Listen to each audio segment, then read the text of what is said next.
Il n'y a qu'à voir nos jeunes qui passent leur temps sur les jeux vidéo, sur acheter des joueurs sur FIFA, sur tel jeu de combat. Regardez le temps qu'ils passent sur Netflix, sur leur smartphone, à regarder les nouvelles séries, à regarder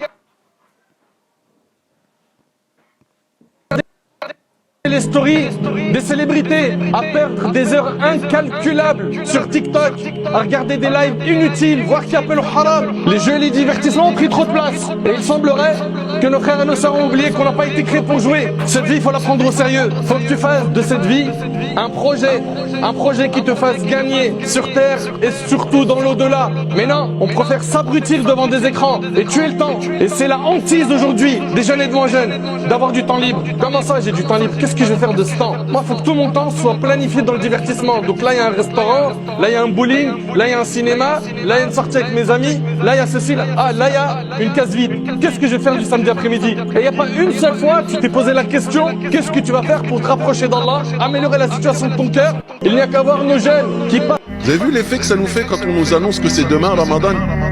Vous avez vu comment on est accroché à nos téléphones ou à la radio, etc. pour essayer d'avoir l'information? Est-ce que c'est demain? Est-ce que c'est après-demain? On va à la mosquée, on veut l'information. Même ceux qui ne vont jamais à la mosquée, ce soir-là, exceptionnellement, ils y vont. Pourquoi? Pour l'information. Et dès qu'on apprend, vous avez vu ce qu'on ressent au fond de nous?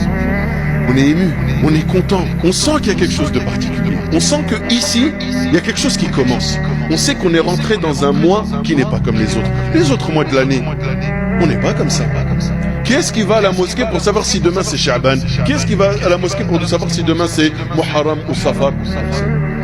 Mais quand c'est Ramadan, ça nous touche comme le Coran. C'est émouvant, ça touche au cœur.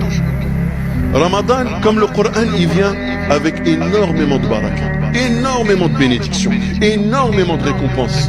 Coran, on le lit, une lettre, c'est quoi? C'est 10 hasanat au minimum. Le jeûne du mois de Ramadan, on n'en connaît pas le mérite, on n'en connaît pas la récompense.